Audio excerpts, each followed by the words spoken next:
ಶ್ರೀ ಗುರುರಾಘವೇಂದ್ರ ಚರಿತ್ರೆಯ 2ನೇ ಭಾಗ. ಗುರುರಾಘವೇಂದ್ರ ನೀ ಧಣಿ ಪರಮ ಭಾಗವತರ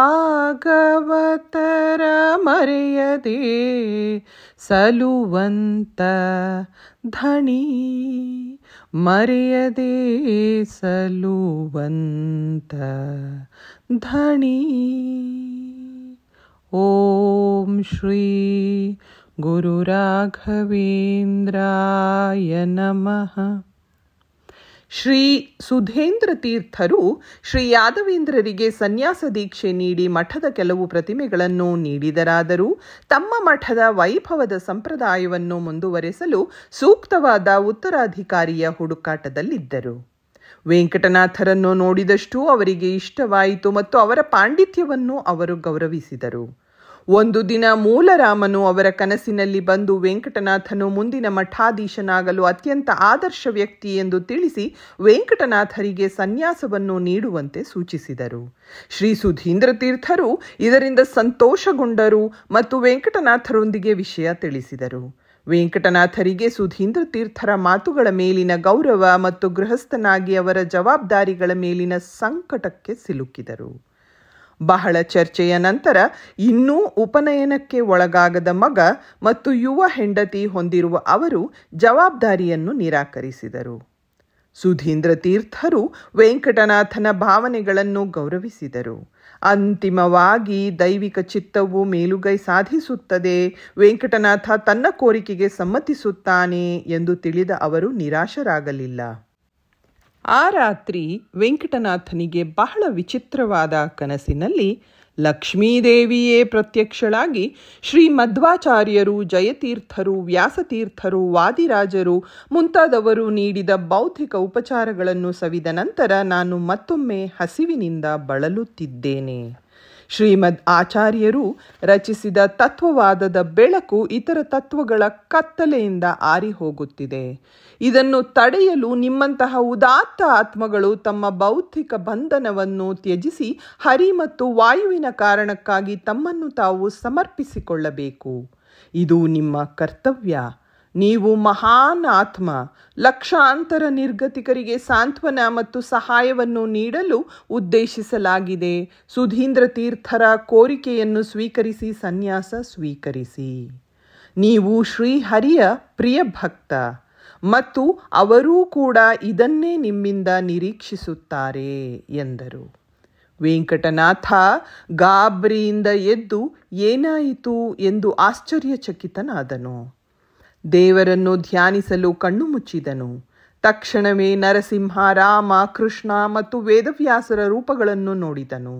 ಅವನು ಕಣ್ಣು ತೆರೆದಾಗ ಅವನು ಜಗತ್ತನ್ನು ವಿಭಿನ್ನವಾಗಿ ನೋಡಿದನು. ಸಂದಿಗ್ಧತೆ ಪರಿಹಾರವಾಗಿ ಜವಾಬ್ದಾರಿಗಳು ಎಲ್ಲಿವೆ ಎಂದು ಖಚಿತವಾಗಿ ತಿಳಿದರು. ಮರುದಿನ ಬೆಳಗ್ಗೆ ಸುಧೀಂದ್ರ ತೀರ್ಥರ ಬಳಿ ಧಾವಿಸಿ ಹಿಂದಿನ ರಾತ್ರಿ ನಡೆದ ಘಟನೆಗಳನ್ನು ವಿವರಿಸಿದರು. ಸುಧೀಂದ್ರ ತೀರ್ಥರು ತಮ್ಮ ಉತ್ತರಾಧಿಕಾರಿಯಾಗಿ ಅಂತಹ ಶ್ರೇಷ್ಠ ವ್ಯಕ್ತಿತ್ವವನ್ನು ಪಡೆಯುತ್ತಿದ್ದಾರೆ ಎಂಬ ಅಂಶದಿಂದ ಭಾವಪರವಶರಾದರು. ಕೂಡಲೇ ವೆಂಕಟನಾಥರು ತಮ್ಮ ಮಗನ ಉಪನಯನ ಮಾಡಿ ಪ್ರಮುಖ ಅಡಚಣೆಯನ್ನು ನಿವಾರಿಸಿ ಸನ್ಯಾಸ ಸ್ವೀಕರಿಸಲು ಸರಸ್ವತಿಯು ಅಡ್ಡಿಯಾಗಬಹುದೆಂದು ಸುಧೀಂದ್ರ ತೀರ್ಥರು ತಂಜೂರಿನಲ್ಲಿ ರಾಜ ರಘುನಾಥನ ಆಸ್ಥಾನದಲ್ಲಿ ಸಮಾರಂಭವನ್ನು ಮಾಡಲು ನಿರ್ಧರಿಸಿದರು. ರಘುನಾಥನು ಸುಧೀಂದ್ರ ತೀರ್ಥ ಮತ್ತು ವೆಂಕಟನಾಥರನ್ನು ಅತ್ಯಂತ ಭಕ್ತಿ ಮತ್ತು ಗೌರವದಿಂದ ಆಸ್ಥಾನಕ್ಕೆ ಸ್ವಾಗತಿಸಿದನು. 1621 ಕ್ರಿಸ್ತಶಕಕ್ಕೆ ಅನುಗುಣವಾಗಿ ದುರ್ಮತಿ ಸಂವತ್ಸರ ಫಾಲ್ಗುಣ ಶುಕ್ಲ ದ್ವಿತೀಯದಂದು ದೀಕ್ಷೆ ನಡೆಯಿತು. ಶ್ರೀ ರಾಘವೇಂದ್ರ ತೀರ್ಥರ ಆಶ್ರಮ ನಾಮಕರಣವಾಯಿತು.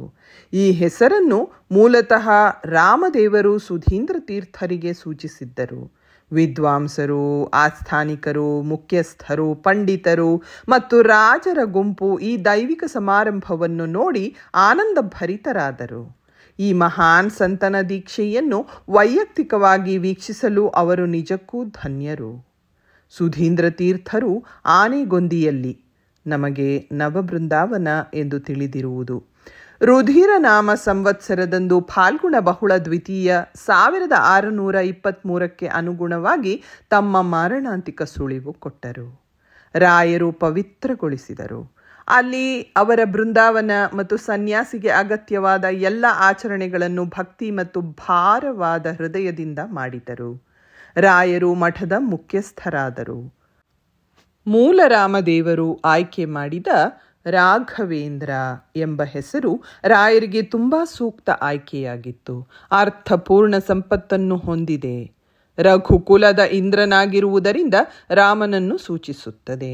ರಾಘವೇಂದ್ರ ಯಸ್ಯ ಇಂದ್ರ ಸಹ ರಾಘವೇಂದ್ರ.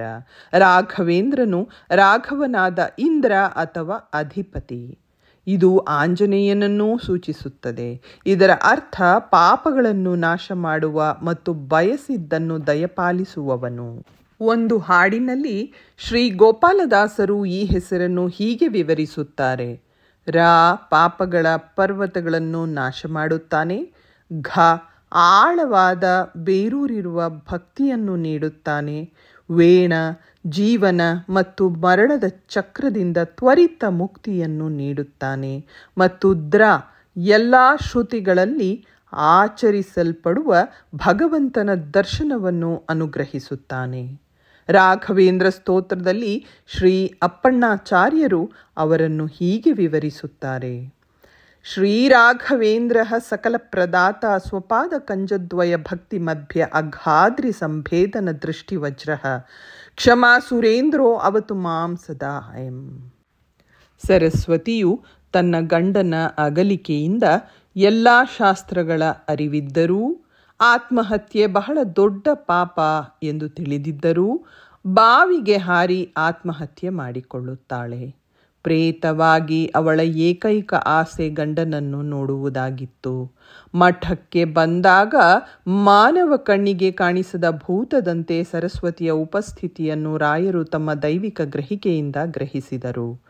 ಕರುಣೆಯಿಂದ ತಮ್ಮ ಕಮಂಡಲದ ನೀರನ್ನು ಅವಳ ಮೇಲೆ ಸಿಂಪಡಿಸಿ ಸರಸ್ವತಿ ಪ್ರಾರಬ್ಧ ಕರ್ಮ ಕೊನೆಗೊಂಡು ಜನನ ಮತ್ತು ಮರಣಗಳ ಚಕ್ರದಿಂದ ಮೋಕ್ಷಕ್ಕೆ ಅರ್ಹಳಾದಳು.